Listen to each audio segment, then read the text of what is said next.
السلام علیکم ورحمۃ اللہ وبرکاتہ۔ اعوذ باللہ من الشیطان الرجیم، بسم اللہ الرحمن الرحیم۔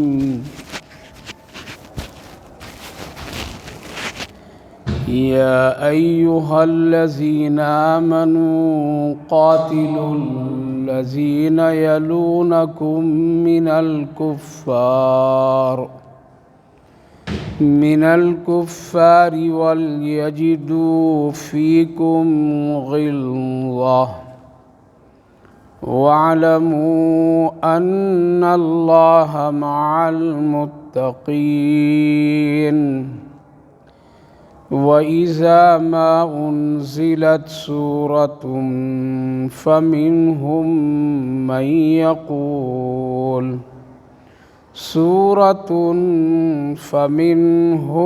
مَنْ يَقُولُ أَيُّكُمْ زَادَتْهُ هَذِهِ إِيمَانًا فَأَمَّا الَّذِينَ آمَنُوا فَزَادَتْهُمْ إِيمَانًا وَهُمْ يَسْتَبْشِرُونَ وَأَمَّا الَّذِينَ فِي قُلُوبِهِم مَّرَضٌ فَزَادَتْهُمْ رِجْسًا إِلَى رِجْسِهِمْ وَمَاتُوا وَهُمْ كَافِرُونَ۔ أَوَلَا يَرَوْنَ أَنَّهُمْ يُفْتَنُونَ فِي كُلِّ عَامٍ مَّرَّةً أَوْ مَرَّتَيْنِ ثُمَّ لَا يَتُوبُونَ وَلَا هُمْ يَذَّكَّرُونَ۔ وَإِذَا مَا أُنزِلَتْ سُورَةٌ نَظَرَ بَعْضُهُمْ إِلَى بَعْضٍ هَلْ يَرَاكُمْ مِنْ أَحَدٍ ثُمَّ انصَرَفُوا صَرَفَ اللَّهُ قُلُوبَهُمْ بِأَنَّهُمْ قَوْمٌ لَا يَفْقَهُونَ۔ لَقَدْ جَاءَكُمْ رَسُولٌ مِّنْ أَنفُسِكُمْ عَزِيزٌ عَلَيْهِ مَا عَنِتُّمْ حَرِيصٌ عَلَيْكُمْ بِالْمُؤْمِنِينَ رَءُوفٌ رَحِيمٌ۔ فَإِن تَوَلَّوْا فَقُلْ حَسْبِيَ اللَّهُ لَا إِلَٰهَ إِلَّا هُوَ عَلَيْهِ تَوَكَّلْتُ وَهُوَ رَبُّ الْعَرْشِ الْعَظِيمِ۔ صدق اللہ العظیم۔ یا ایہا الذین آمنوا قاتلوا الذین یلونکم من الکفار ولیجدوا فیکم غلظہ۔ اے ایمان والو، جہاد کرتے رہو اور اپنے ارد گرد قریب کے کفار پر اپنی سختی بتاتے رہو، دکھاتے رہو، اور جان لو کہ بے شک اللہ تعالیٰ متقیوں پرہیزگاروں کے ساتھ ہے۔ وَإِذَا مَا أُنزِلَتْ سُورَةٌ فَمِنْهُمْ مَنْ يَقُولُ أَيُّكُمْ زَادَتْهُ هَذِهِ إِيمَانًا۔ اور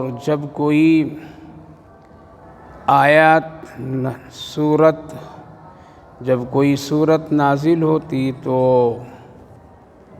مومنین میں جو لوگ ہوتے وہ لوگ کس طرح کہتے تھے کہ اس صورت کے نازل ہونے پر ہمارا ایمان بڑھ گیا۔ فَأَمَّا الَّذِينَ آمَنُوا فَزَادَتْهُمْ إِيمَانًا وَهُمْ يَسْتَبْشِرُونَ، ایمان والے لوگوں کے ایمان بڑھ جاتے ہیں، ان کے لیے خوشخبری اور بشارت ہے۔ وَأَمَّا الَّذِينَ فِي قُلُوبِهِمْ، اور وہ لوگ جن کے دلوں میں مرض بیماریاں ہیں یعنی کفر کے، تو ان کے دلوں میں گندگیاں بڑھ جاتی۔ فَزَادَتْهُمْ رِجْسًا إِلَىٰ رِجْسِهِمْ، یعنی اللہ کی آیات سننے اور نازل ہونے، سورت کے نازل ہونے پر ان لوگوں کے دلوں میں ایک کدورت اور گندگیاں پیدا ہوتی ہیں۔ وَمَاتُوا وَهُمْ كَافِرُونَ، ایسے لوگ جو ہیں وہ کفر ہی پر مریں گے۔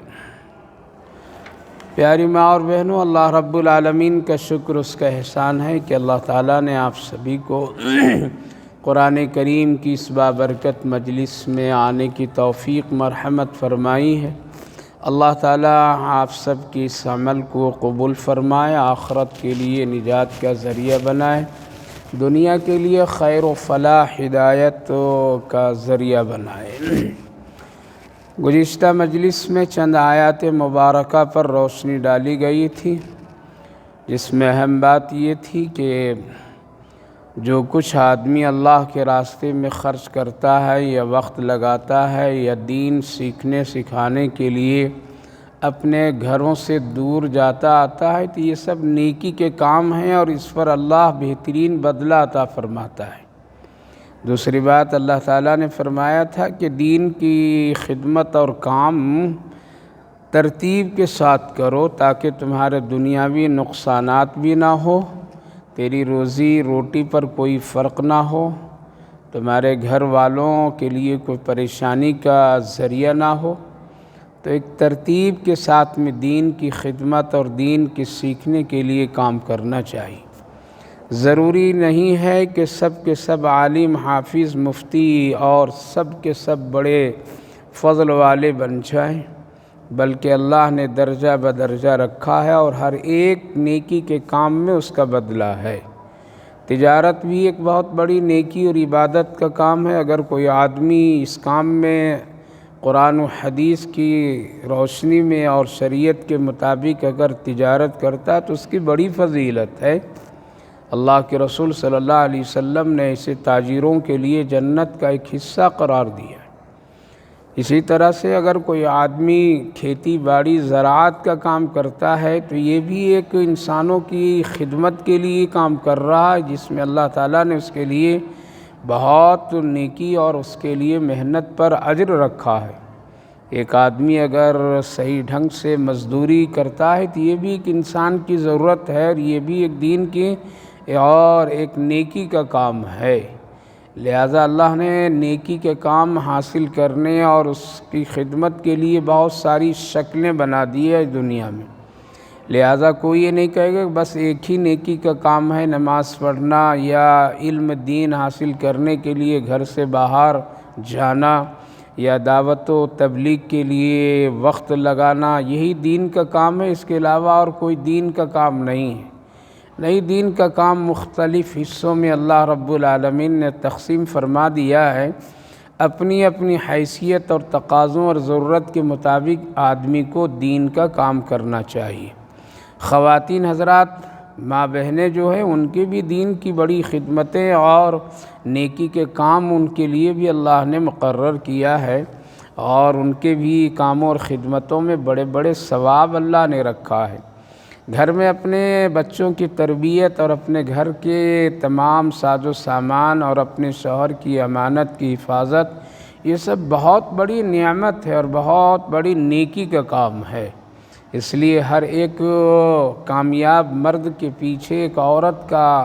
اور ایک عورت کی محنت اور ایک عورت کا کام شامل ہوتا ہے۔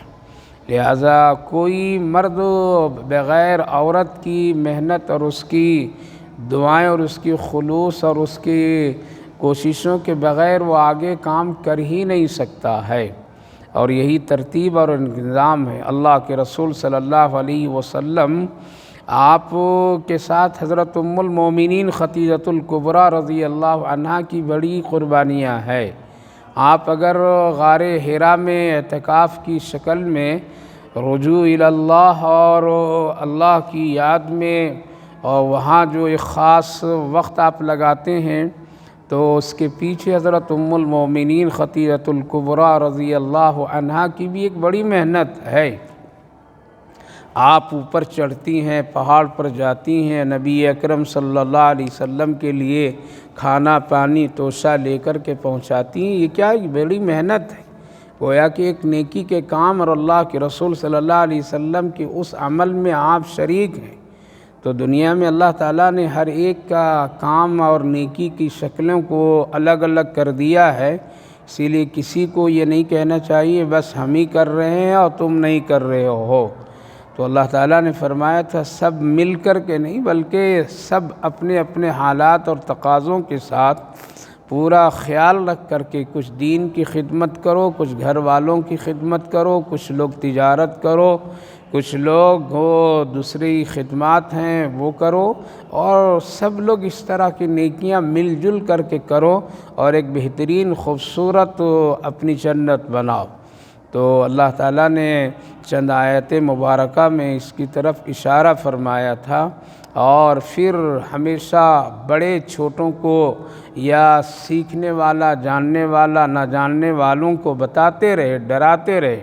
یہ دنیا ہے، اس کے بعد ایک آخرت ہے، یہاں ہم دارالعمل میں ہے اور دارالجزاء آخرت ہے، یہاں جو کچھ کریں گے اس کا حساب آخرت میں دینے ہوگی۔ یہ ڈرانا ضروری ہے۔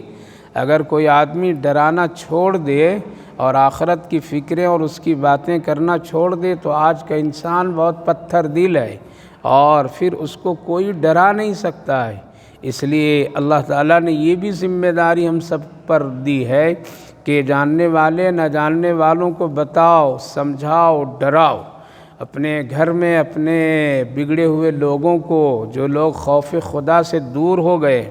جو لوگ آخرت کی فکروں سے غفلت میں ہیں، جو قبر کی تنہائی اور وہاں کے حالات سے جو لوگ بے خبر اپنے آپ کو کر لیے ہیں، اور جو لوگ آخرت کے حساب و کتاب پر اس کا یقین نہیں ہے، اور جو لوگ جن لوگوں کو اللہ کے سامنے کھڑے ہونے پر یقین نہیں ہے، ایسے لوگوں کو ڈرانا ضروری ہے، بتانا ضروری ہے، اور موت کی حالات سے آگاہی کرتے رہنا چاہیے۔ تو اللہ تعالیٰ نے یہ بھی ذمہ داری دی، وَلِيُنذِرُوا قَوْمَهُمْ إِذَا رَجَعُوا إِلَيْهِمْ لَعَلَّهُمْ يَحْذَرُونَ۔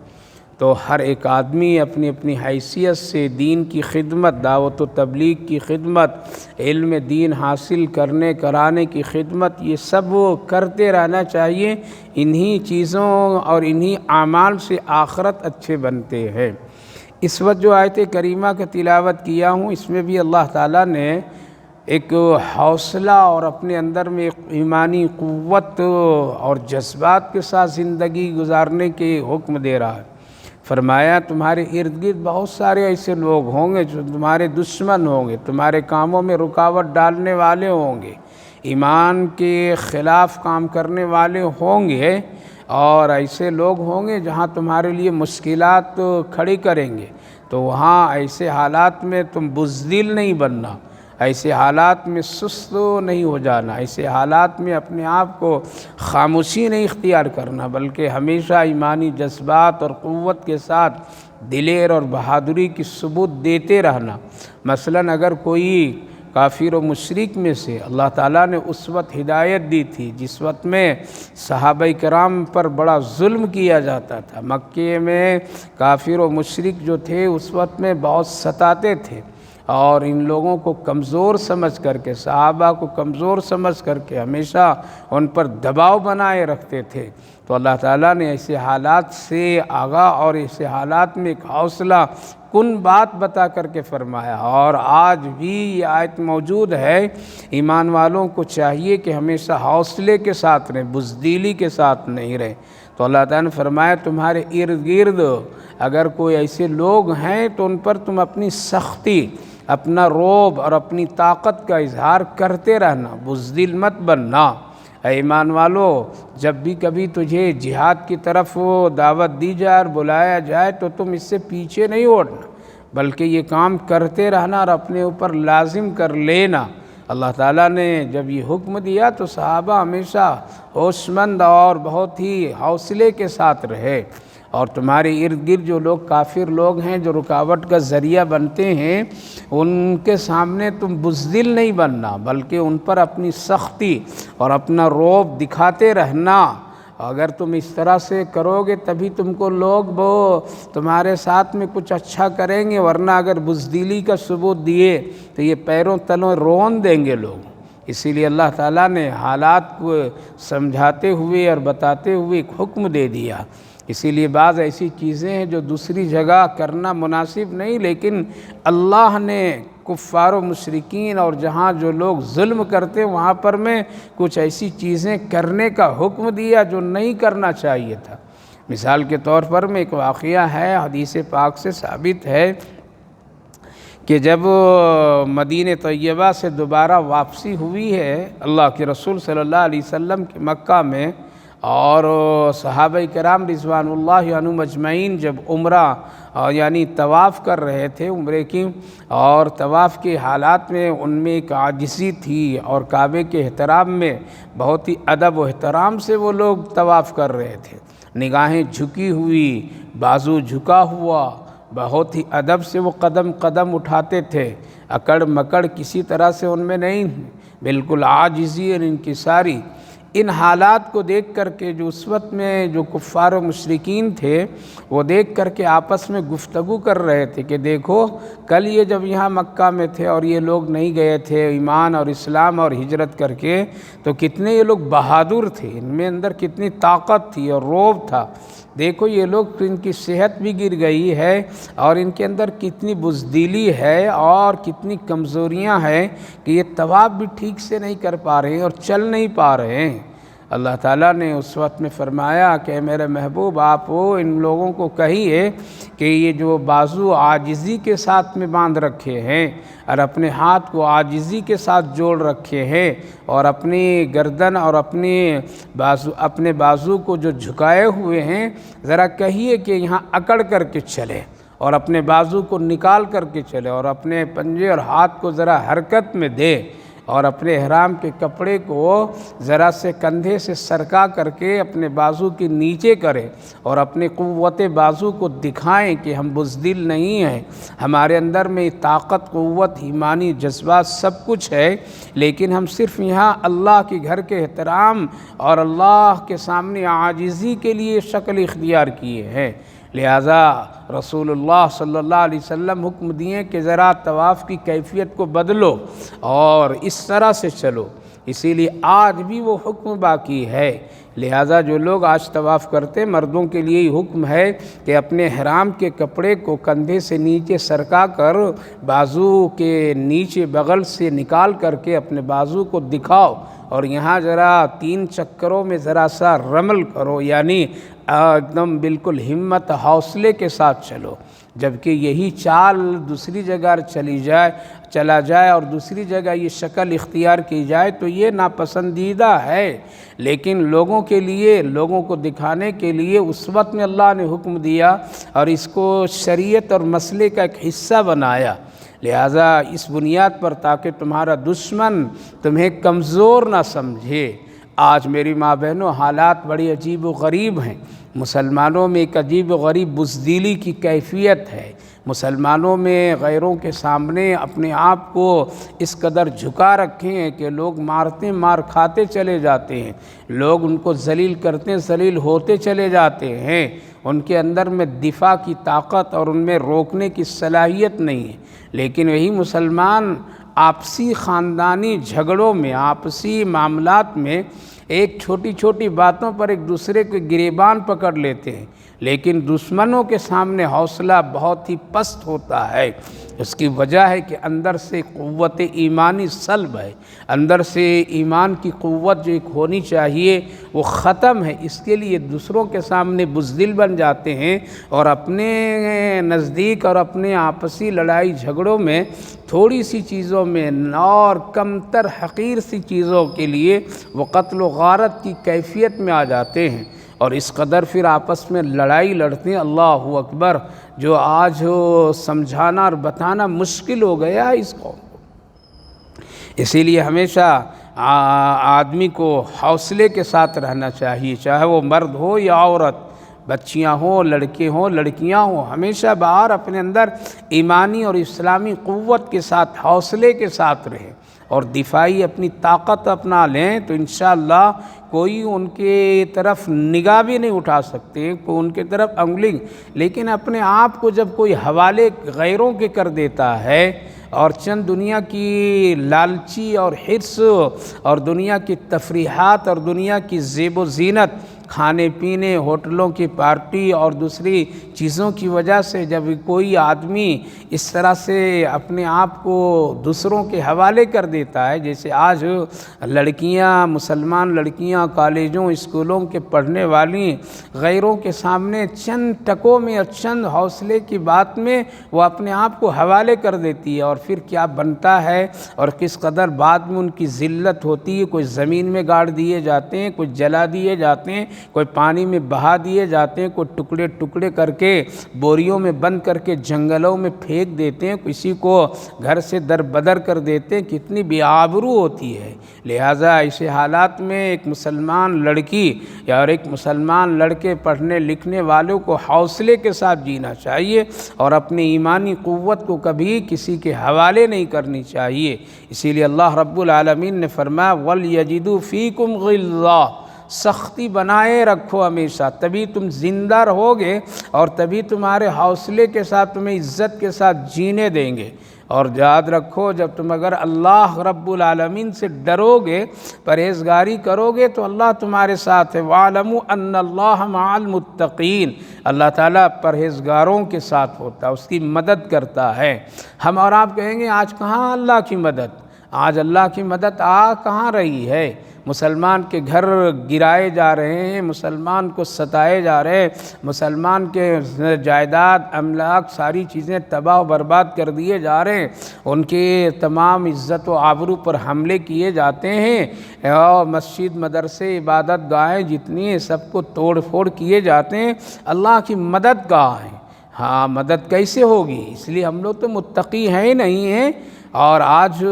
ایمان کی وہ کیفیت ہمارے اور آپ کے اندر میں ہے نہیں ہے۔ مسلمان صرف برائے نام ہے، ایک وقتی دکھانے کے لیے ہے۔ خاندانی مسلمان ہیں، غور کر لیجئے، اپنے اپنے گھروں کا جائزہ لیجئے کہ اسلام ہمارے ہاں کتنا ہے، شریعت ہمارے ہاں کتنی ہے، ہم لوگ کتنے اسلام پر عمل کر رہے ہیں۔ چلیے باریکی اور تقوی کی بات چھوڑیے میری ماں بہنوں، جو موٹے موٹے مسائل ہیں اس پر ہم لوگ عمل نہیں کرتے اور ہم سب کے گھروں میں اس پر عمل نہیں کیا جاتا ہے۔ موٹے موٹے اعمال جو بہت ہی مشہور و معروف ہے، صرف نماز لے لیجئے، کتنے لوگ اب کے گھروں میں نماز کے اہتمام اور نماز کی پابندی کرتے ہیں۔ اگر ایک گھر میں 10 لوگ مرد عورت کا ایک فیملی ہے تو شاید کہ اس میں 2-4 لوگ پابندی سے نماز پڑھتے ہوں، ورنہ اکثریت ایسے گھر گھرانے کا جہاں لوگ نماز پڑھتے ہی نہیں ہیں۔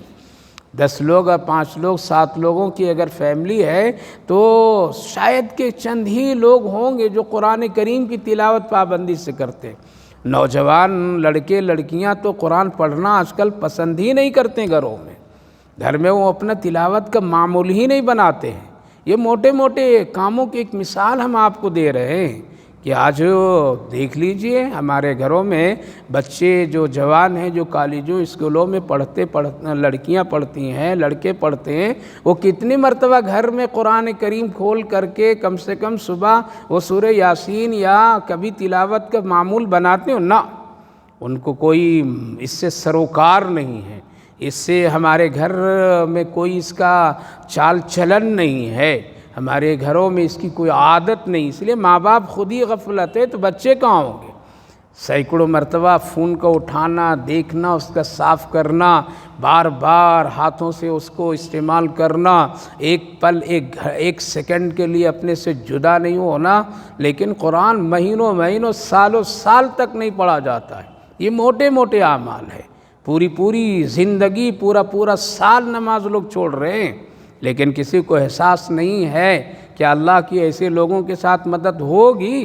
کیا اللہ رب العالمین ایسے بندے اور بندیوں کی مدد کرے گا؟ اللہ تعالیٰ نے نہیں فرمایا متقی پرہیزگار، اور اس کے علاوہ بہت سارے ایسے دینی کام جو موٹے موٹے ہیں اس پر کوئی عمل نہیں کرتے ہیں، اس پر کوئی پابندی نہیں کرتے ہیں۔ یہاں تک چھوڑیے بہت ساری اور باتیں، سلام تک کے لوگ گھر میں کر کے داخل نہیں ہوتے ہیں۔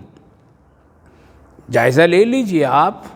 خود اپنے اپنے گھروں میں دیکھیے کہ آپ کے بچے آتے ہیں تو سلام کر کے آتے ہیں یا نہیں، جاتے ہیں تو سلام کر کے جاتے ہیں یا نہیں، آپ کے گھر میں مرد آتے ہیں تو سلام کرتے یا نہیں، عورتیں کرتی ہیں یا نہیں کرتی ہیں، صبح اٹھ کر کے ایک دوسرے کو لوگ سلام کرتے یا نہیں کرتے ہیں۔ نہیں، یہ سے موٹے موٹے کام ہیں۔ کہاں اسلام، کہاں شریعت؟ یہ سمجھتے ہیں کہ نہیں، کسی اجنبی کو سلام کرنا، گھر سے باہر والوں کو سلام کرنا ہے، گھر والوں کے لیے سلام نہیں ہے۔ شوہر بیوی کو سلام کیوں کرے؟ بیوی شوہر کو کیوں سلام کریں؟ یہاں سلام کرنے کی کیا ضرورت ہے؟ یہ موٹے موٹے اعمال ہیں جو دین اسلام اور شریعت، ان چیزوں سے جو اللہ کی رحمت اور نصرت کی کیفیت پیدا ہوتی، ان سے ہمارا اور ہماری زندگی پوری خالی خالی ہے آج۔ بس وہ دکھاوا ہے، شہرت ہے، اور تمام ان چیزوں پر ہمارا فوکس ہوتا ہے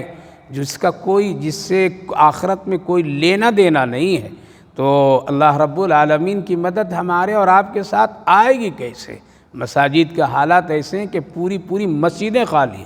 آج جتنے بھی مسجدیں چھوٹی ہے یا بڑی ہے، یہ صرف جمعہ اور عیدین کے لیے ہے، پانچوں وقت کے لیے نہیں ہے۔ پانچوں وقت تو مسجدیں خالی پڑی رہتی ہیں،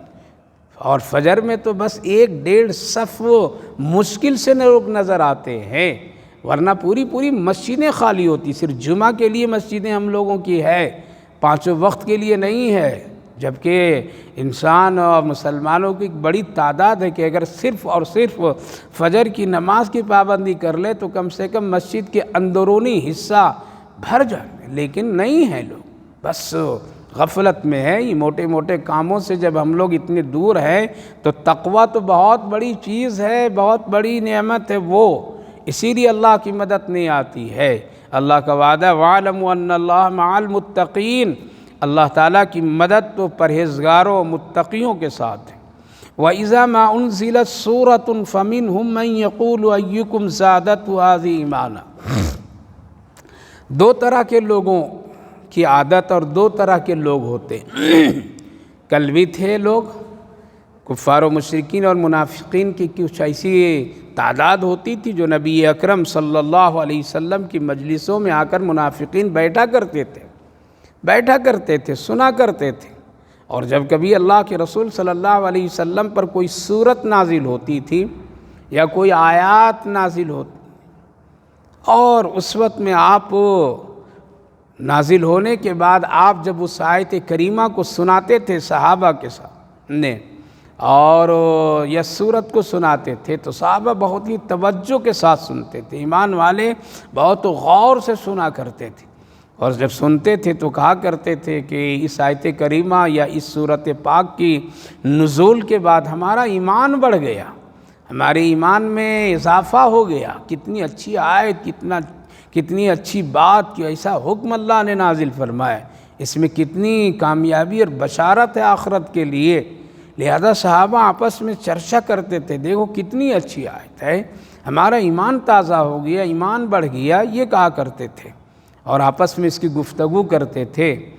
لیکن اس کے مقابلے میں جو منافقین لوگ بیٹھا کرتے تھے، اور جب یہ آیت یا سورت کہ نزول کے بعد اللہ کے رسول صلی اللہ علیہ وسلم جب سناتے تھے تو یہ منافقین اور ایسے لوگ جن کے دلوں میں کفر کی گندگیاں ہوتی تھیں، نفاق ہوا کرتے تھے، وہ لوگ آپس میں بات کرتے تھے، کنکھیوں سے یعنی اپنے ایک دوسرے کو دیکھا کرتے تھے اور آپس میں گفتگو کرتے تھے، یار کیا یہ آیت نازل ہو گئی، اس میں کتنی سختی ہے، عبادت کرنے کا حکم دیا جا رہا ہے، زکوٰۃ دینے کا حکم دیا جا رہا ہے، جہاد میں جانے کا حکم دیا جا رہا ہے، فلاں کام سے رکنے کا حکم دیا جا رہا ہے، وہ نہ کرو، یہ نہ کرو، شراب نہ پیو، زنا نہ کرو، بدکاری نہ کرو، قتل نہ کرو، فلاں نہ کرو، جہاد میں چلو، نماز پڑھو، حلال اختیار کرو۔ یہ کتنی مشکلات کا کام ہے، جن کے دلوں میں گندگیاں، جن کے دلوں میں نفاق، جن کو دلوں میں آخرت کی کوئی بھی نعمت اور احساس نہیں، وہ لوگ اس طرح بات کرتے تھے۔ آج بھی بہت سارے ایسے لوگ ہیں، اور نفاق کی ایک شکل صرف دیکھ لیجئے کہ آج جتنے ہماری شرعی مسائل ہیں، مسلمانوں کے جتنے اپنے گھریلو اور فیملی مسائل، مثلا طلاق، خلا، گھر کے جھگڑے، یہ سب کہاں جا رہے ہیں؟ قرآن و حدیث کے سے حل کرنے والے، کرانے والے لوگ نہیں ہیں اور نہیں آتے ہیں، بلکہ وہ کہاں جاتے ہیں؟ وہ عدالتوں میں لے جاتے ہیں، عدالتوں کے چکر کاٹتے ہیں، وہاں جا کر کے ان مسائل کا حل ڈھونڈتے ہیں، وہاں جا کر کے لاکھوں لاکھ روپے خرچ کرتے ہیں مسلمان، لیکن قرآن کریم سے اس کا جو حل آسانی سے بتایا اس پر عمل کرنے کے لیے تیار نہیں۔ کیوں؟ وہ کہتے ہیں یہاں اگر آئیں گے، مولوی کے پاس میں آئیں گے تو قرآن حدیث کی بات بتائیں گے، مولویوں کے پاس میں جائیں گے، علماء کے پاس جائیں گے تو وہ آخرت کی بات بتائیں گے، علماء کے پاس اگر تجارت کے مسئلے لے کر کے جائیں گے تو وہ کہیں گے کہ سود مت لو، وہ کہیں گے کہ جھوٹ مت بول کر کے تجارت کرو، وہ کہیں گے کہ غلط چیز کو غلط، کم چیز کو کم ہی بتانا، اس کو اعلیٰ کوالٹی کی چیز نہیں کرنا۔ علماء کے ساتھ تجارت کی بات اگر کرو گے تو کہیں گے کہ اصل کو اصل، نقل کو نقل بتاؤ، لہٰذا وہاں جانے سے بہت پریشانی آئے گی۔ اس لیے آج علماء سے تجارتی مسئلے نہیں پوچھتے ہیں لوگ، ہم لوگوں سے تجارت کے بارے میں نہیں پوچھیں گے، ہاں پوچھیں گے کیا؟ جب تجارت بند ہو جائے گی، جب پریشانیاں آئیں گی، حضرت تجارت نہیں چل رہی، دکان نہیں چل رہی ہے، حضرت گھر میں ذرا پریشانیاں آ گئی ہے، حضرت فلاں یہ ہو گیا ہے، کچھ وظیفہ بتا دیجئے، کچھ پڑھنے کا ہے پڑھنے کا بتا دیجئے، دکان میں کیا کریں بندش کر دیجئے، تعویذ دے دیجئے، فلاں دے دیجئے، یہ سب پوچھتے ہیں لوگ، لیکن یہ نہیں پوچھیں گے ہم جھوٹ بول بول کر کے اتنے دنوں سے تجارت کر رہے تھے، کیا اس سے نقصان تو نہیں ہوا؟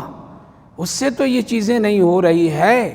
یہ نہیں پوچھیں گے، یہ نہیں بتائیں گے، نہ تعویذ دے دیجئے، یہ دے دیجئے۔ آج ہم لوگ اور مسلمان مرد عورتوں کا حال یہ ہے کہ چاہتے ہیں کہ تعویذ سے ہم شوہر اور بیوی میں محبت پیدا ہو جائے، تعویذوں کے ذریعے سے تجارت خوب چلے، وظیفہ کوئی پڑھ لیں گے تو بالکل سیدھے جنت اور ہمارا سارا کام بن جائے گا، عبادت کرنے کی ضرورت نہیں، جھوٹ پر رکنے کی ضرورت نہیں ہے،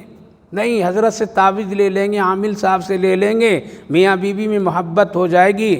رشتے ہو جائیں گے، فلاں ہو جائیں گے۔ ارے بھائی جب تک کہ آپ گناہ نہیں چھوڑیں گے، آپ جب تک کہ اللہ کی نافرمانی سے باز نہیں آئیں گے، جب تک کہ آپ تجارت میں غیر غلط کاموں سے اپنے آپ کو روکیں گے نہیں، کبھی بھی فائدہ نہیں ہوگا۔ ایک وقت تک اگر فائدہ ہوگا، لیکن ایک وقت ایسا آئے گا کہ دانے دانے کے لیے اللہ محتاج کر دے گا۔ ابھی کچھ دن پہلے ہم سے ایک خاتون ہی نے اپنے گھریلو پریشانیاں کے بارے میں اور اپنے شوہر کے سلسلے میں وہ بتائی کہ پہلے بڑی اچھی تجارت ان کی چلتی تھی، گوشت کے کاروبار کر رہے تھے، بہت چلتے تھے، بہت آرڈر آتے تھا، فلاں فلاں فلاں، بڑی خوشیوں سے چلا۔ کیا ہو گیا اچانک؟ اب کوئی آرڈر نہیں آتا ہے، کوئی اس کے ساتھ میں کوئی معاملہ کرنے کے لیے تیار نہیں، کوئی ان سے لینے کے لیے تیار نہیں، جہاں جاتے ہیں فلاں فلاں فلاں، ہزاروں قسم کی پریشانیاں۔ ہم نے کہا کہ پہلے بہت ہی ملاوٹ کیے ہوں گے، مری ہوئی مرغیوں کو زندہ میں شامل کر کے گوشت وزن کر دیے ہوں گے، آج یہی ہو رہا ہے، آج ایسے ہی لوگ کر رہے ہیں، مری ہوئی مرغیوں کو ولیمے کے گوشت میں پکا دے رہے ہیں اور لوگ کھا رہے ہیں مزے لے لے کر کے، اور بیچنے والا سمجھتا ہے کہ کوئی دیکھا تو نہیں، چل گیا۔ مردار مرغیوں، مری ہوئی مرغیاں، سڑی ہوئی مرغیوں کو لوگ بڑی بڑی جو یہ دعوتیں آتی ہے شادی کے پروگراموں میں، یا 200 400 500 لوگوں کے کھانے میں، اور جہاں اتنی تعداد میں گوشت پکتے پکاتے ہیں، یاد رکھیے آج کے دور میں کوئی متقی پرہیزگار ایماندار گوشت بیچنے والا نہیں ہے، وہ اکثر و بیشتر مری ہوئی مرغیاں جو رات میں مری ہوئی پڑی ہوئی ہوتی ہیں، مرغیوں کے آج کل تو ایسے ہی جان نہیں ہے، وہ مری ہوئی ہوتی ہے تو چھانٹ کر کے اس کو نکال دیتے ہیں اور اسی میں ڈال دیتے ہیں۔ بہت سارے لوگ ایسے ہوتے ہیں اس کی آدھی سے آدھی کم قیمت میں خرید کر کے وہ دینے میں بڑی قیمت پوری لگا کر کے مری ہوئی مرغیاں شامل کر کے دے دیتے ہیں۔ اس لیے آج ہماری زبان میں اتنی صلاحیت نہیں ہے، آنکھوں میں اتنی صلاحیت نہیں ہے، ہمارے اعمال میں اتنی قوت نہیں ہے کہ حلال و حرام کا ذائقہ سے وہ پہچان لے۔ کل کے لوگ تو ہوتے تھے کہ ذائقے سے پہچان لیتے تھے کہ یہ حرام کھانا ہے یہ حلال کھانا ہے، یہ گوشت حلال کا ہے یہ حرام کا ہے، وہ لوگ پہچان لیتے تھے۔ اس لیے کہ ایمان میں اتنی طاقت اور ایمانی ذائقہ ایسا ہوتا تھا کہ زبان پر رکھتے ہی لوگ یہ کر دیتے تھے۔ ایک حضرت گزرے ہیں دلی میں، حضرت مرزا جان رحمہم اللہ، بہت بڑے متقی پرہیزگار ایک بزرگ گزرے۔ ان کے ایک مرید نے لا کر کے موسم کا سب سے پہلا پھل انگور لا کر کے پیش کیا کہ حضرت میرے انگور کے باغ کا یہ پہلا پھل ہے، آپ اس کو قبول کیجئے، آپ کے لیے ہدیتاً لایا ہوں۔ حضرت ہاتھ میں لیے اور لے کر کے ذرا سا اپنے ناک کے قریب کیے اور کہا کہ رے اس پھل سے، اس انگور سے مردے کی بدبو آ رہی ہے، میں اس کو نہیں رکھوں گا اور اس کو میں کھاؤں گا نہیں، لے جاؤ، جلدی لے جاؤ یہاں سے۔ وہ آدمی بڑا پریشان ہوا، یا اللہ اس میں مردے کی بدبو کیسے آ رہی ہے؟ یہ تو تازہ انگور ابھی باغ سے توڑ کر کے حضرت کی خدمت میں لایا ہوں، تو یہاں ایسا کیوں ہے؟ بہت پریشان ہوئے اور بیچارہ لے کر کے واپس گیا، اپنے گھر والوں سے اس کے بارے میں تبادلے خیال کیا، مشورہ کیا۔ آخر میں آج ایسا حضرت کی خدمت میں پیش کیا تھا تو انہوں نے کہا کہ اس انگور سے مردے کی بدبو آ رہی ہے۔ حالانکہ کوئی مردہ نہیں ہمارے باغ میں، کوئی کسی کی قبر نہیں ہے، کسی کو ہم لوگ آج تک دفن نہیں کیے ہیں، تو آخر یہ کیسے؟ حضرت نے کہا کہ لہذا جب تحقیقات وہ شخص کیا اور اپنے حالات اور اپنے خاندانی تمام مشوروں اور تمام لوگوں سے اس کے لیے تبادلے خیال کیا تو پتہ چلا اس کے دادا نے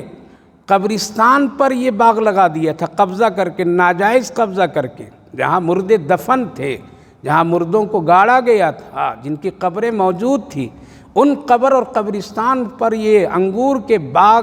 لگا دیے تھے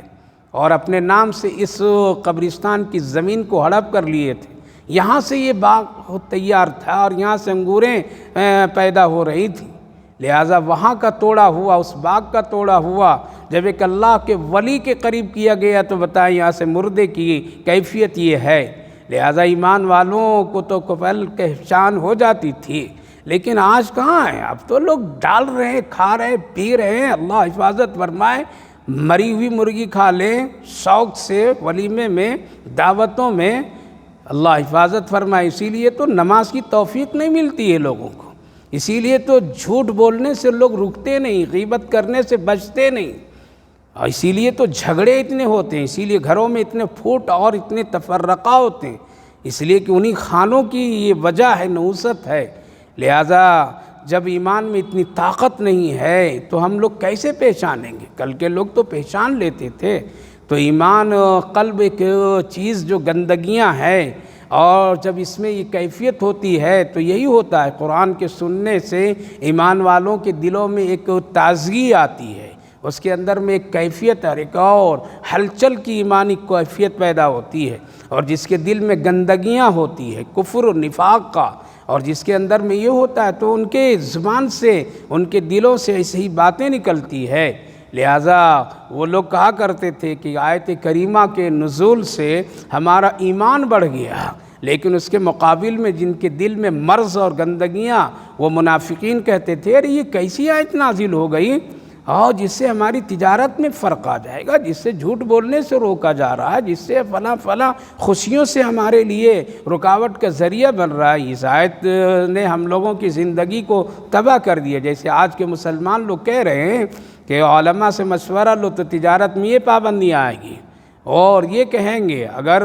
علماء کے پاس طلاق خلا کا مسئلہ لے جاؤ تو وہ تو قانون شریعت سے مسائل بتائیں گے۔ لہذا جا رہے لوگ عدالتوں میں جا رہے ہیں، غیروں کے پاس جا رہے ہیں، ذلیل ہو رہے ہیں، رسوا ہو رہے ہیں، مار کھا رہے ہیں۔ آج کے حالات ہم لوگ اپنی آنکھوں سے دیکھ رہے ہیں، اور دیکھیے میری ماں بہنوں، عبرت لیجیے۔ اس لیے دو طرح کے لوگ ہیں، ایمان کو بچائیے، اپنے ایمان کو سنبھال کر کے رکھیے، اپنے کپڑوں سے بھی زیادہ، اپنی زیورات سے بھی زیادہ، اپنی قیمتی ساز و سامان سے بھی زیادہ سنبھال کر کے رکھیے، یہی موت کے وقت کام آئیں گے، یہی قبر کی اندھیریوں اور اس کوٹھری میں کام آئیں گے۔ یہ چیزیں، یہ کپڑے، یہ لباس، یہ زیب و زینت کی چیزیں سب یہیں دھرے کے دھرے رہ جائیں گے، ایمان ساتھ میں جائے گا۔ اس لیے اپنے دل کو اتنا پاک رکھیے، غیر غلط چیزوں سے اپنے دل کو بالکل دور رکھیے، ایسی چیزوں سے جس سے ایمان میں فرق آ جائے، ایسے گناہ، ایسی بات، ایسے اعمال سے بچیے۔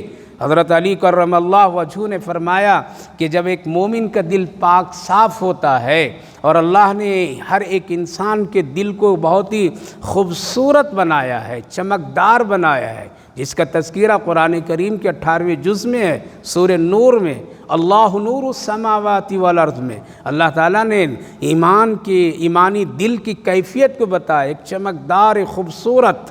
اور فوراً وہ نیکی کی طرف کشش اور اس کا فوراً نیکی کی طرف کھنچاؤ اس دل کا، یہ اچھا دل کی اور اچھے دل کی تعریف خود اللہ نے کی ہے۔ لہذا دل بالکل صاف ہوتا ہے، لیکن جب ایک ایمان والا کوئی گناہ کرتا ہے تو پھر ایک دھبا لگتا ہے، پھر کرتا ہے دھبا لگتا ہے، پھر کرتا ہے دھبا لگتا ہے، نہ توبہ کرتا ہے نہ نیکی کرتا ہے، نہ اس کو ڈیلیٹ کرتا ہے نہ اس کو صاف کرتا ہے، گناہ کرتا جاتا ہے تو چمکدار صاف و شفاف دل گناہوں سے کالا ہو جاتا ہے، اور پھر اب ایسا ہوتا ہے کہ اس کے اندر نیکی اثر ہی نہیں کرتا ہے۔ لہذا آج نصیحتیں ہم لوگوں کی سننے کے لیے تیار لوگ نہیں ہیں،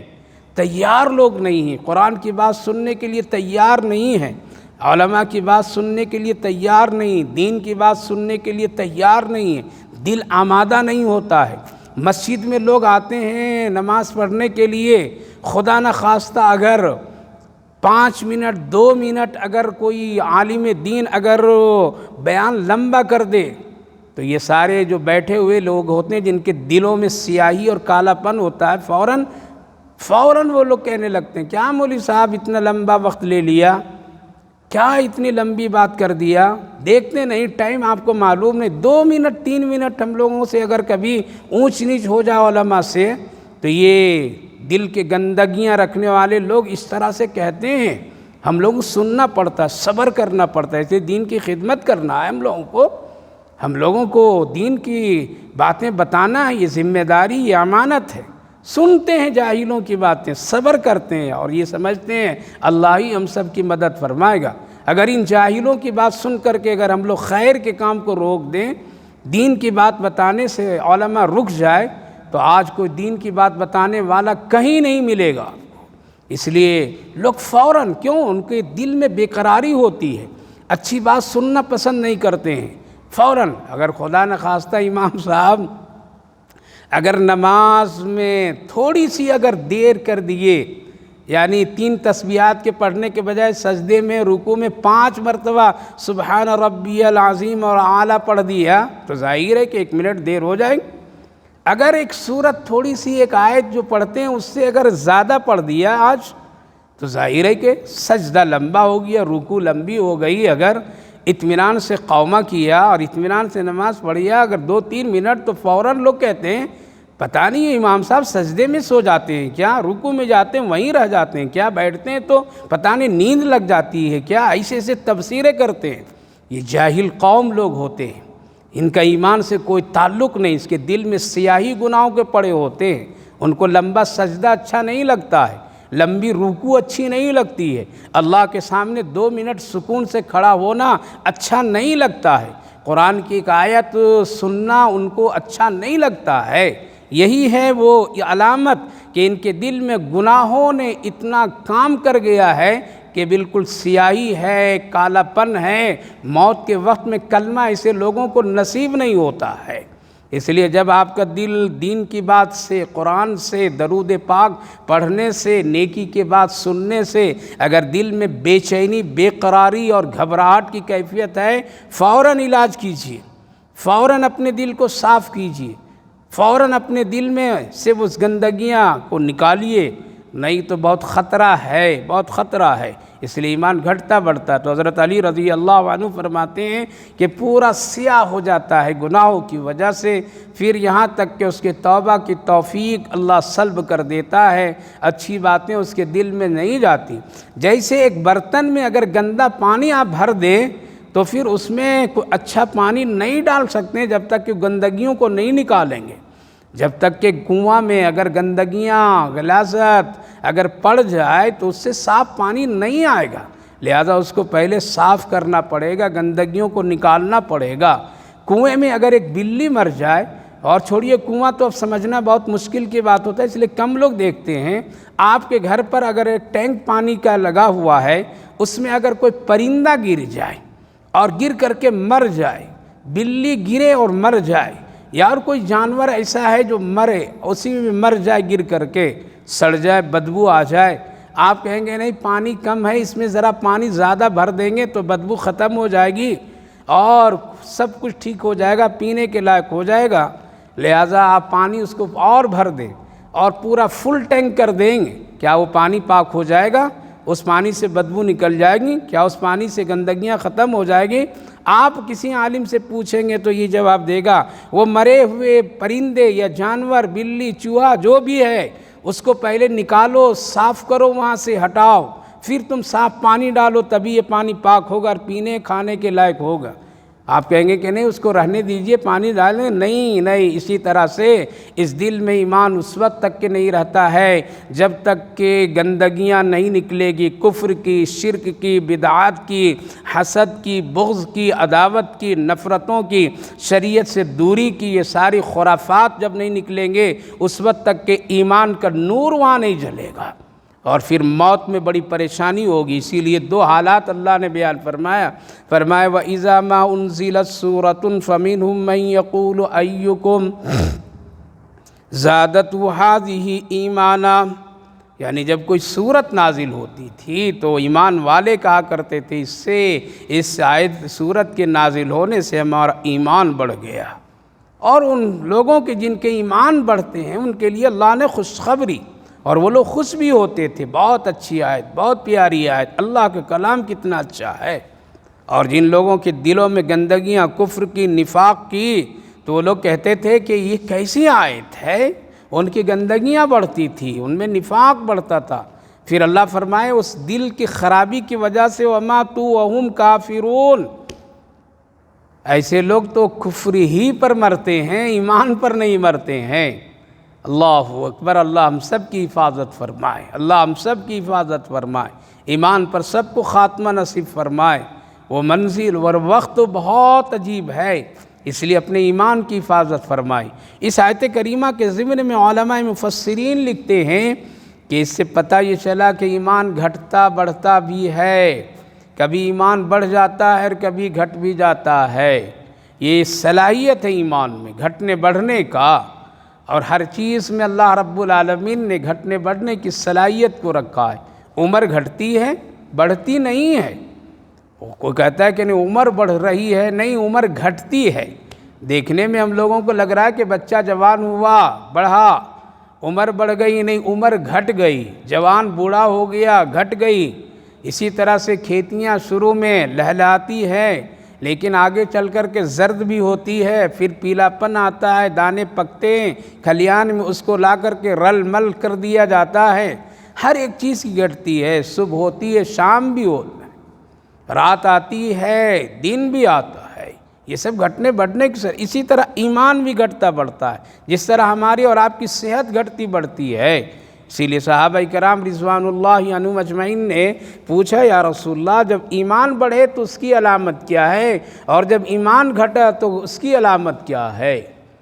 اللہ کے رسول صلی اللہ علیہ وسلم نے کتنی پیاری بات ارشاد فرمایا، اور بہت آسان نسخہ بتایا آپ نے، تاکہ ہر ایک مومن، ہر ایک ایمان والا اپنے ایمان کا جائزہ روز لیتے رہے۔ آج دیکھتے ہیں نا کہ صبح اٹھا تو ناشتے سے پہلے شوگر چیک کرتے ہیں، کیا ہے اس کا لیول، کیا ہے شوگر، کتنا ہے، گھٹا ہے یا بڑھا ہے۔ اگر بڑھ گیا ہے تو ناشتے سے میٹھا نکال دیا جاتا ہے، پھیکی چائے پی جاتی ہے۔ شوگر بڑھا ہوا ہے، اگر جو رہنا چاہیے اس لمٹ سے اگر بڑھ گیا ہے تو ناشتے میں تخفیف کر دیا جاتا ہے، یہ مت کھائیے، مت کھائیے۔ عورتیں بھی کہتی ہیں مت کھاؤ، چائے مت پیو، یہ نہ کرو، بڑھ گیا ہے شوگر یہاں ہے۔ اور اگر برابر ہے تو پھر وہ میٹھی چائے بھی پی لیتے ہیں، میٹھی چیزیں بھی کھا لیتے ہیں، سب کھلاتے ہیں، کھائیے، ابھی آپ کا شوگر نارمل ہے، ٹھیک ہے، سب کھا لیتے ہیں۔ اگر گھٹ گیا تو پھر اس کے گھٹنے پر میں بھی پریشانی، اب یہ نہیں کھائیے، یہ کھائیے۔ تو روز صبح اٹھ کر کے لوگ چیک کرتے ہیں اور اپنے شوگر کے لیول کو دیکھتے ہیں۔ بی پی کے لیے دیکھتے ہیں کہ خون کی کیفیت اور اس کی روانگی کیا ہے، کیا کیا ہے، صبح اٹھ کر کے نار پیٹ میں دیکھتے ہیں۔ اتنی ہم کو اپنی اس فانی زندگی کے بارے میں فکر ہے۔ اسی طرح سے بستر پر جانے سے پہلے ایمان کا بھی ذرا چیک اپ کر لیجئے، ذرا دیکھ لیجئے کتنا ایمان لے کر کے سو رہی ہوں۔ کہیں ایسا تو نہیں سونے کے بعد پھر اٹھنے کا اللہ اگر موقع نہیں دے تو میرے ایمان میں کتنی طاقت اور قوت اور پاور ہے کہ ایمان پر خاتمہ ہوگا یا نہیں، ذرا دیکھ کر کے سویا کیجیے۔ اٹھیے تو پھر دیکھ لیجئے کہ کتنا ایمان لے کر کے اٹھ رہا ہوں، میرے اندر میرے دل میں کتنی پاکیزگی ہے، تاکہ دن بھر کے عمل ہم ٹھیک کر سکیں۔ اگر کمی ہے اس میں تو بڑھا دیجئے، ذرا نیکی بڑھا دیجئے، ذرا نیکی کے کام کو، گناہ کے کام کو چھوڑ دیجئے۔ تو اللہ کے نبی ہم سب کے آقا صلی اللہ علیہ وسلم نے ایک بہترین نسخہ فرمایا اور یوں بتلایا کہ جب تمہاری نیکیاں بڑھ جائے اور بڑھتے رہے نیکی کے کام، کرتے رہو نیکی کا کام، تمہارا دل اس میں لگے، اس سے سکون تجھے ملے، تو سمجھ لو کہ تمہارا ایمان بڑھ رہا ہے، ایمان میں قوت اور طاقت ہے۔ اور اگر تمہارے دل سے نیکی کا جذبہ ختم ہے، نیکی میں دل نہیں لگ رہا ہے، دل کر نہیں رہا کام کرنے کا، اور گناہ کا شوق بڑھتا ہے، گناہ کی طرف دلچسپیاں بڑھتی ہے، گناہ کے لیے آپ تیار فٹ ہوتے ہیں، لہذا سمجھ لو کہ تمہارا کیا ہے، ایمان گھٹ گیا ہے، گھٹ رہا ہے، جلدی سے اس کی تیاری کیجیے۔ دیکھتے نہیں ہیں حالات کیسے ہیں، اندازہ کیجئے ایمان اور اسلام میں ہماری کتنی دلچسپی ہے۔ ایک مرد اگر مسجد آتا ہے نماز پڑھنے کے لیے تو سر پہ ٹوپی بھی نہیں لگا کے آتا ہے، اگر لایا تو کہیں سے پرانی پکڑا ڈال لیا، خالی سر گھر سے نکلا اور آ کر کے مسجد میں گندی سندی ٹوپیاں پلاسٹک کی پڑی ہوئی رہتی، آ کر ڈال لیتا ہے، سویا جس کپڑے پر میں نئے کپڑوں پر اسی پر چلا آیا۔ یہ سب کیا ایمانی قوت کی کمی کی بنیاد پر، اس کو شوق نہیں ہے کہ ہم اللہ کے گھر میں جا رہے ہیں، عبادت کرنے جا رہے ہیں، بہترین عبادت کرنے جا رہے ہیں، اللہ کے دربار میں جا رہے ہیں، ذرا چہرہ مہرہ، ذرا کپڑے وغیرہ ٹھیک ٹھاک کر لیں اور اچھا بن کر کے جائیں، اللہ کے یہاں جا رہے ہیں۔ نہیں، دلچسپی نہیں ہے، ایمان میں اتنی طاقت نہیں ہے۔ باہر جانے کے لیے ماں بہنیں کتنے گھنٹوں آئینوں اور شیشوں کے سامنے سنورتی سجتی دھستی ہیں، لیکن وضو کرنے میں ان کا دل نہیں چاہتا ہے کہ باوضو ہم گھر سے نکلیں، وضو کر کے ہم نکلیں گھر سے، تاکہ ہمارے پاس ہمارے اوپر اللہ کے فرشتوں کی رحمتیں نازل ہوتی رہے۔ نہیں، گھنٹوں لگ جائیں گے دنیا کو سنوارنے کے لیے، لیکن 5-10 منٹ ٹھیک سے اطمینان سے نماز نہیں پڑھ پاتی ہیں۔ یہ سب کیا، یہ ایمان کی کمی کی علامت ہے۔ درست کر لیجئے، صحیح کر لیجئے میرے ماں بہنوں، ورنہ حالات دنیا کی اس وقت میں بہت ہی عجیب و غریب، اللہ کا عذاب قریب آتا جا رہا ہے۔ ایک گھنٹوں میں دنیا کی کیفیت کو اللہ بدل رہا ہے، کبھی سیلاب، کبھی طوفان، کبھی کچھ۔ اس سے عبرت لیجئے۔ خلاصہ یہ ہے کہ ہمیشہ اپنے اندر ایمانی طاقت اور قوت دلوں میں پیدا رکھیے، بزدلی کی زندگی چھوڑ دیجئے، کفر کی طرف اور کفر کی سختیوں سے اپنے آپ کو بزدل مت بنا لیجئے، بلکہ اپنا حوصلہ بلند رکھا کیجئے اور اپنے بچوں میں بھی یہ حوصلہ پیدا کیجئے۔ اللہ کی مدد ہمیشہ متقیوں کے ساتھ ہے، نہ کہ بے ایمان و نفاق اور ایسے ہیرا پھیری کرنے والوں کے ساتھ۔ دوسری بات ہے، ایمان بڑی قیمتی دولت ہے، جس کو ملی ہے وہ تمام دنیا کی چیزوں سے بہت بڑی دولت ہے، اس کو سنبھال کر کے رکھیے۔ چوتھی بات، اس میں گھٹنے بڑھنے کی صلاحیت ہے۔ جب نیکی بڑھے تو سمجھیے ایمان اچھا ہے، مرنے تک کہ اس کو سنبھال کر کے لے جائیے۔ اور اگر گناہ بڑھ رہا ہے، نافرمانیاں بڑھ رہی ہے، یہ اسلام اور ایمان سے دوری، اللہ کے رسول کی باتیں اچھی نہیں لگ رہی، سمجھ لیجئے کہ ایمان گھٹ رہا ہے۔ یہ گھٹتے موت کے وقت میں کچھ بھی نہیں رہے گا۔ پھر اللہ ایسے ہی لوگوں کے لیے فرمایا، ایسے لوگ وَمَاتُوا وَهُمْ کافرون، ایسے لوگ تو کفر ہی پر مرتے ہیں، کافر بن ہی کر کے مرتے ہیں، اس کا خاتمہ کفر ہی پر ہوتا ہے، اس لیے کہ اس نے کبھی فکر نہیں کی۔ اللہ ہم سب کی حفاظت فرمائے، اور اللہ رب ہم سب کو ایمان اور اسلام کی اہمیت سمجھنے اور اس پر عمل کی توفیق نصیب فرما۔ اللہم صلی علی سیدنا نبینا حبیبنا مولانا محمد وبارک وسلم علیہ ربنا آتنا فی الدنیا حسنۃ وفی الآخرۃ حسنۃ وقینا عذاب النار۔ اے اللہ ہم سب تیرے گنہگار بندے ہیں، آپ کا بڑا احسان ہے کہ انسان کامل بنایا، آپ کا بڑا احسان ہے اللہ تمام انسانوں میں چھانٹ کر کے ایمان والا بنایا، ایمان والے میں اے اللہ تیرا بڑا احسان کہ پیارے آقا محمد عربی صلی اللہ علیہ وسلم کی امتی بنایا۔ اے اللہ اور بڑا احسان فرمایا کہ شریعت اور دین پر رہنے سہنے جینے کی توفیق نصیب فرمایا۔ اے اللہ تیرا ہی احسان اور کرم ہے کہ قرآن سننے سنانے پڑھنے پڑھانے والوں میں ہم لوگوں کو جمع کیا اور شامل فرمایا۔ اے اللہ تیرا احسان ہے، کرم ہے کہ ہم سب کو مسجد میں آنے جانے، نمازوں کی پابندی کرنے کے کچھ نہ کچھ توفیق عطا فرمایا۔ اے اللہ یہ ایمان بڑی قیمتی چیز تو نے بنایا ہے، اے اللہ ہم سب کو سنبھال کر کے رکھنے کی توفیق عطا فرمائی۔ ہر وہ عمل، ہر وہ کام جس سے ایمان میں فرق آ جائے، ایمان کے اندر میں کمی آ جائے، ایمان اور تقوی کے اندر میں اللہ خرابیاں پیدا ہو جائے، ایسے اعمال، ایسے کام، ایسی بات چیت، ایسے لوگوں کی صحبت تعلقات سے اے اللہ ہم سب کی حفاظت فرمائے، ہم سب کی بال بچوں کی حفاظت فرمائے، آنے والی نسلوں کی حفاظت فرمائیے۔ اے اللہ رحم فرمائیے، ایمان پر زندہ رکھیے، ایمانی پر سب کو خاتمہ فرمائیے۔ یا ارحم الراحمین اس بابرکت مجلس کو بے حد قبول فرمائے۔ جتنے ماں بہنیں حاضر ہوئی اللہ وقت لگائے، سب کی زندگی اور وقت میں برکت رحمت نصیب فرمائے۔ جو لوگ اس کے انتظامات اور اس کی فکریں کرتے ہیں اللہ ان سب کی زندگی میں خیر برکت رحمت عافیت عطا فرمائیے، سب کی پریشانیوں کو دور فرمائے، روزی رزق میں برکت عطا فرمائیے۔ اے اللہ کفر کی ظلم اور اس کی تمام تدبیروں سے ہم جیسے غریب کمزور مسلمانوں کی حفاظت فرمائیے۔ آنے والے حالات میں اللہ ہم سب کی ایمانی قوت اور طاقت پیدا فرمائیے۔ یا ارحم الراحمین، یا اکرم الاکرمین، جو لوگ بیمار ہیں ان سب کو صحت و عافیت عطا فرمائیے، صحت مندوں کو سلامتی نصیب فرمائیے۔ جو لوگ دنیا سے جا چکے ہیں ان سب کی بخشش و مغفرت فرمائیے۔ ہماری ان دعاؤں کو اپنے فضل و کرم رحمتوں سے قبول فرمائیے۔ صلی اللہ علی النبی وعلی آلہ وسلم۔ سبحان ربک رب العزت عما یصفون وسلام علی المرسلین والحمد للہ رب العالمین۔